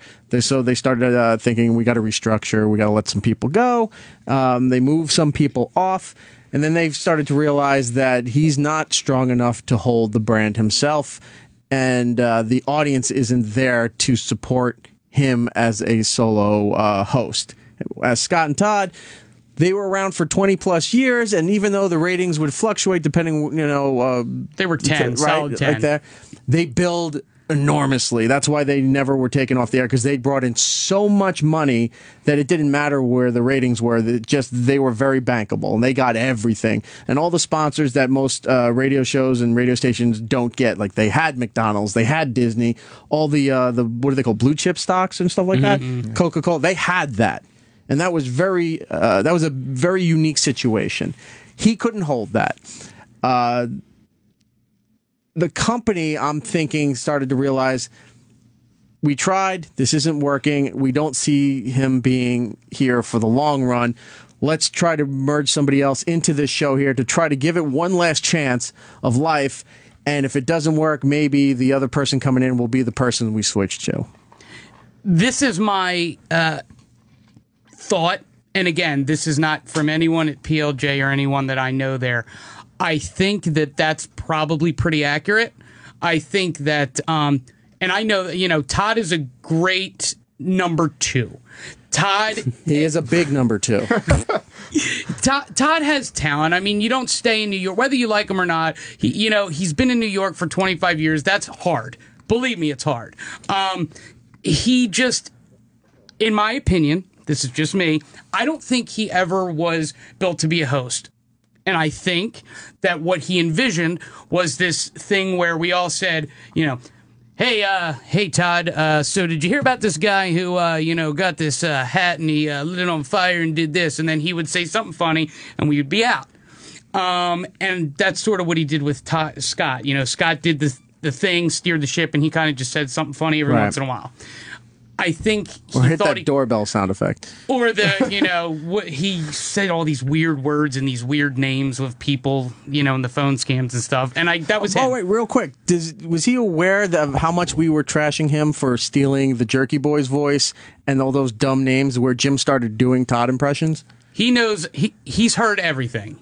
Oh, good. He's heard everything. And he'll hear this on Monday. And again, that's fine, and there's no ill will towards him. It's just my interpretation. He brought me to New York. That's more than anyone else did. That's fair. And I don't think that what he wants is...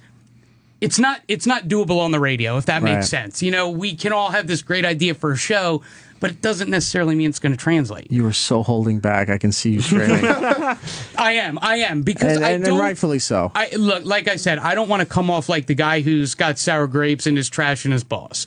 There are a lot of things I know that I won't say and that I can out of respect. But like I said, he did bring me to New York. That's a big thing. But I think you're pretty on with your assessment. So my prediction is that this isn't going to last much longer. I'm saying by the summertime, where they could either stunt where they'll do, around Memorial Day, they'll do a big commercial-free kind of thing where they're just doing nonstop music and money giveaways and what have you. And then they redo the morning show and it's Jade's show. Or Jade and somebody else. The format's changing a little bit. I think that this current incarnation of what he's doing and what the station is gone by the summer. That's just my prediction.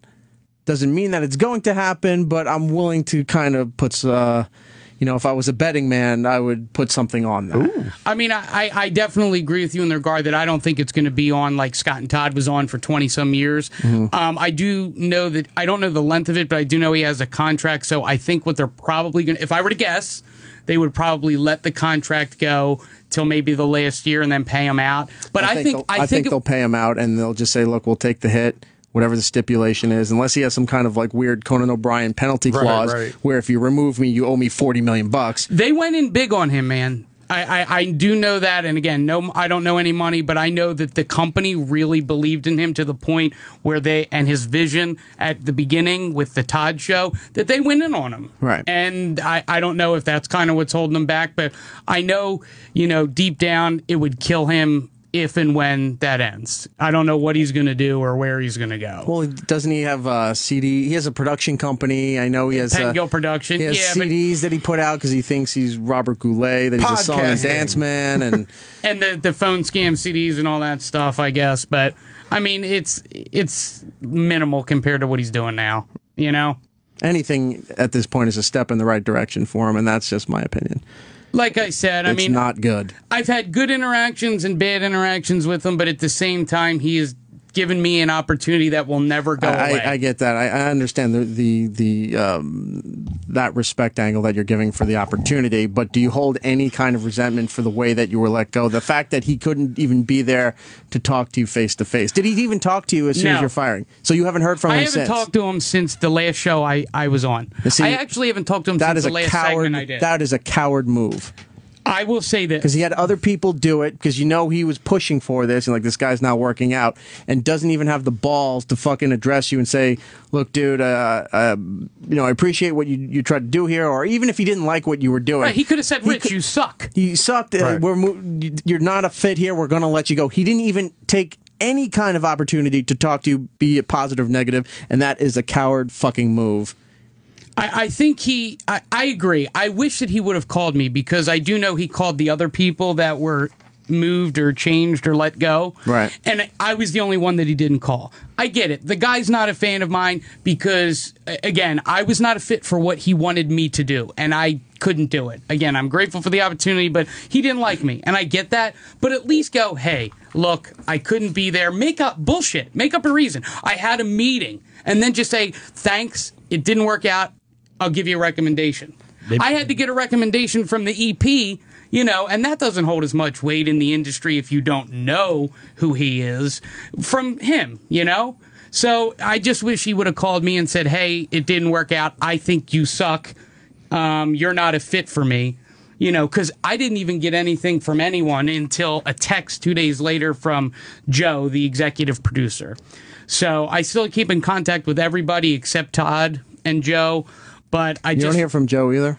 No. See, Joe's a weird case, but I mean, he's been there forever. He was there when I was there. Joe is Todd's everything. I know, he's his right hand man. He's everything. But when I was there, Joe, taught me the boards and a lot of other things there, and I'll always be grateful for that. I don't really have any problem with Joe Monk on the air. He's a great EP. But Todd was never nice to me during my time there. He was never nice to a lot of people.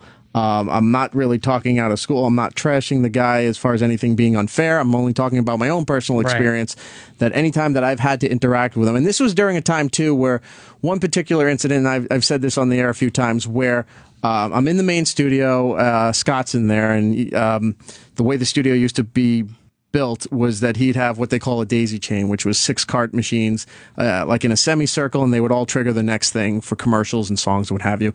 And he'd be in there doing his stuff, and Todd couldn't wait to get out of the studio as soon as a song or the break hit, and he would take off from the studio. He would go out, do some other things, or he'd be in his office with the producer at the time, Cato, and they would be working on bits and ideas and things like that. And it was either Scott or somebody in the studio said, "Could you go tell them that like the song's going to be done in like 2 minutes?" Good luck. So I go down to his office there, and the door's open, and Todd's sitting on the corner of his desk, and Cato's reading something to him. And I said, "Guys, the song's almost done. You got about 2 minutes."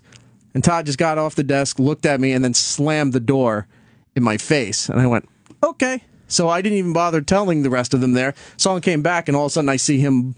I was in that little kitchen area.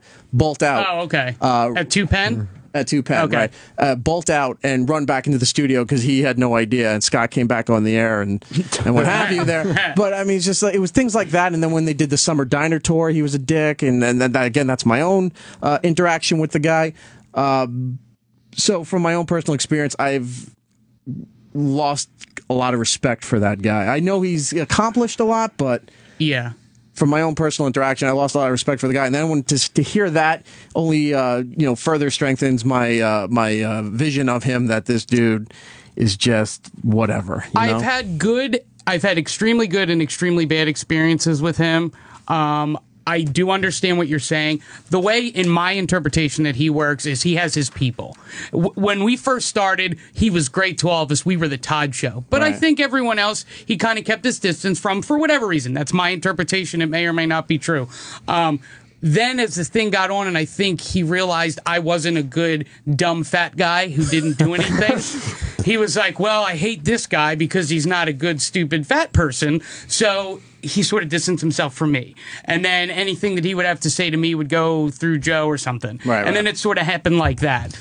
It just, the one thing I will say that hurt me, and I debated talking about this, I'm just going to say it. When I was at his house, about a week before I got fired, we had a pool party. He had a pool party for everyone. He invited me because I guess he had to invite me. And I'll never forget, and this is what sticks in my craw, because this is how I know that he didn't like me and wanted me fired. His wife said to me, she said, well, enjoy the barbecue. It's probably the last time you're going to be here before they let you go. Ha ha, just kidding.